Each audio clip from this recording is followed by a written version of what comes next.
Hey, good morning. It's time to make the donuts. Must have 1 cup before I hustle. Hey, Dad. I really like some coffee too. Yeah, I miss my dad. Yeah, he's always off doing YouTube videos and stuff, and so we gotta do this. We gotta do this. Yeah. All right. Well, it's time for another one of these right here. We're about to get motivated, get out, and make some things happen today.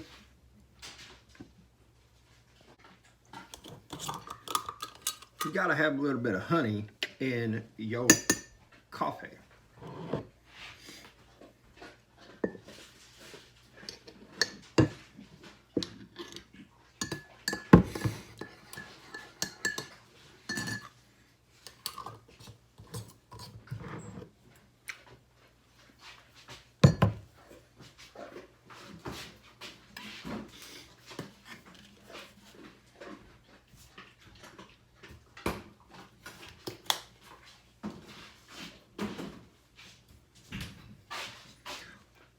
Boom, perfection. Now, they're supposed to be roofing that garage at that house that I have. And so once that's taken place and we get this job wrapped up, then it's time to finish my bathroom and get over there and get that garage done. And so I can go ahead and get it rented out. I've already started putting the word out that I should have that hopefully done by June 1st. It would be awesome if the people that are living there found somebody that they wanted to kind of share the property with, for them to move on to it and whatnot, and that would work out really well. So we're just going to have to see. But I do know this is that that garage is not making me any money like it is, and it's actually going downhill slowly but surely. But it is going downhill with it being in need of repairs. And one thing about it is that no matter what you do, if that roof is not good, then everything else is going to be basically worthless because it'll be destroyed. So the thing is that we have to get that done.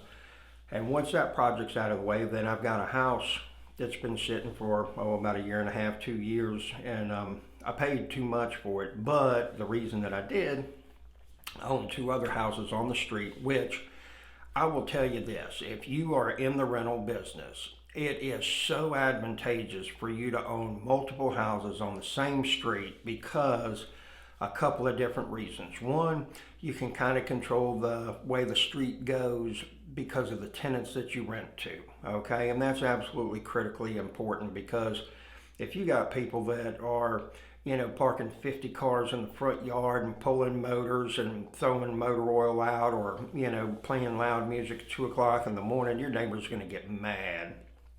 And that's no good at all. And then you got the whole neighborhood mad at you, and that doesn't work out well. The other thing is that you can kind of mandate as far as how people take care of your properties, and so you could actually add value to the rest of the street by having your properties and taking care of them, and so that the values will go up. And that's another way that that can happen.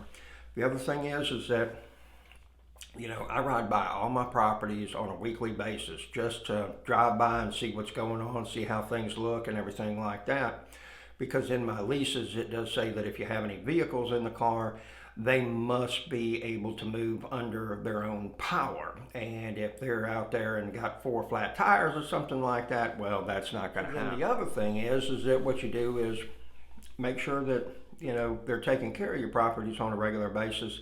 And then you start to, if you go week by week by week and keep going by there, if there's unknown cars that are staying there on a consistent basis, that might tell you that, hey, they got extra people living there that weren't on the lease and weren't per your agreement. So you have to address that situation. It is what it is.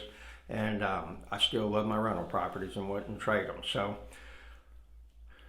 that house has been sitting for a while, and the reason that I did pay too much for it was because they did owner finance with me, and so that made it real nice. And I've actually contemplated calling them and saying, hey, do you want to go ahead and cash out early?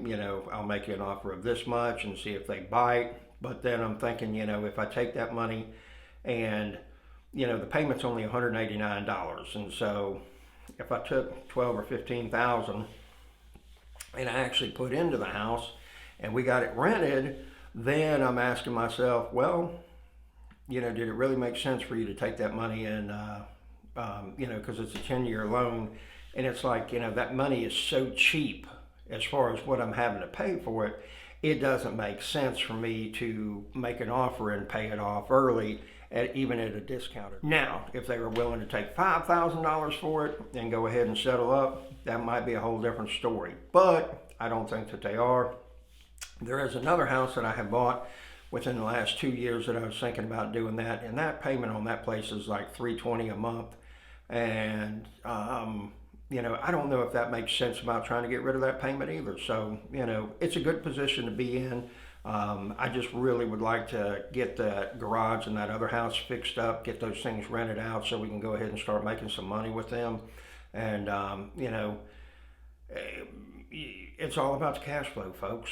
And, the thing about it is that granted, they do have value as they sit, but they're nowhere close to what they would be if I had them all fixed up. So I need to go ahead and get them done, and so we can get them rented out and start cash flowing some money. So have yourself a very wonderful day. Ask yourself, who's got your money? What are you going to do to get it? And how are you going to make it easier for them to give it to you? Be productive.